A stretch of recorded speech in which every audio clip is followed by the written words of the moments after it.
Nasa Amerika na si Pangulong Bongbong Marcos para sa 3 araw na official visit. Inaabangan ang pakikipag-usap niya kay US President Donald Trump kaugnay ng ipinataw na 20% na taripa sa Pilipinas. At live mula sa Washington sa Amerika, nangunguna sa balita si News 5 Palace Correspondent Maricel Halili.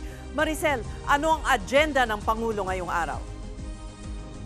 Mag-aalas 6 na ng umaga, oras dito sa Washington, at una sa agenda ni Pangulong Bongbong Marcos ang pagpunta sa Pentagon. Doon ay magkakaroon siya ng pulong kasama si US Defense Secretary Pete Hegseth para mapag-usapan yung iba't ibang mga regional concerns. Kabilang na nga dyan, inaasahan natin yung tungkol sa West Philippine Sea. At sa hapon, magkakaroon din siya ng pulong kasama naman si US Secretary of State Marco Rubio. Kahapon, mga bandang alas 3 ng umaga, oras dyan sa Pilipinas, dumating dito sa Washington, D.C. si Pangulong Bongbong Marcos at inaasahan na doon siya mananatili sa Blair House. Ito yung guest house ng US President dito sa Washington.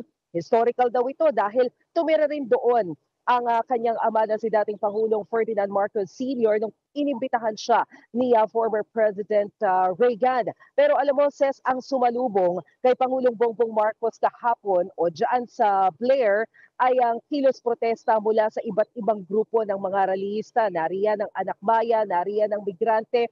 Ang panawagan nila sana daw ay manindigan si Pangulong Bongbong Marcos para sa kapakanan ng mga Pilipino, partikular yung pagkontra doon sa pagtaas ng taripa, hindi lamang ito doon sa reciprocal tariff, kundi maging doon sa remittances ng mga OFWs.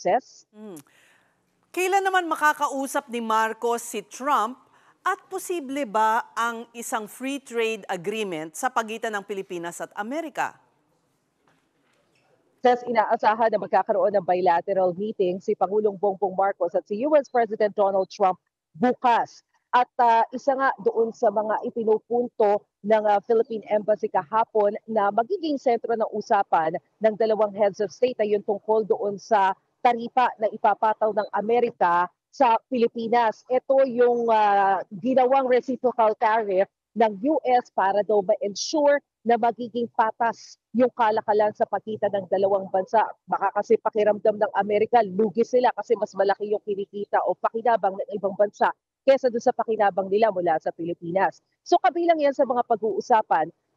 Yun nga lang, Ses, mismong si Ambassador Babe Romualdez yung nagsabi na medyo malayo pa tayo pagdating sa free trade agreement. Kailangan munang tapusin itong usapin tungkol sa taripa. Narito ang pahayag ni Ambassador Romualdez. That's still very far in the sense that we have to get over this particular discussion first on the tariff. After that, we're hoping that the free trade agreement would probably come into play.